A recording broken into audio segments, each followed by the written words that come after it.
Workout. Such a strong word. What do you want to work out? What exactly is your goal? The most important thing is that you have a vision. A vision that you have a goal.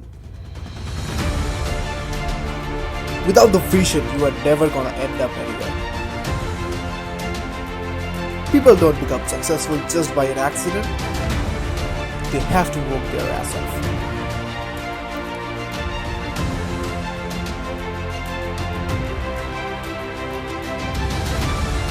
Few years back, I was just a 40 kgs weight boy who dreamt to be stronger, who dreamt to have a great physique.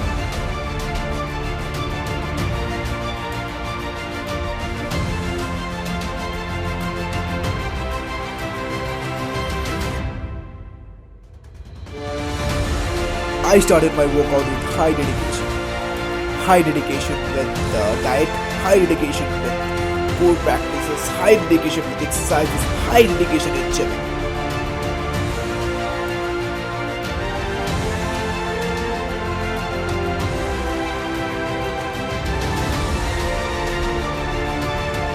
I had that one extra thing that helped me a lot. I had this mindset to achieve my goal. And this mindset will lead you to your goal. Here's my story.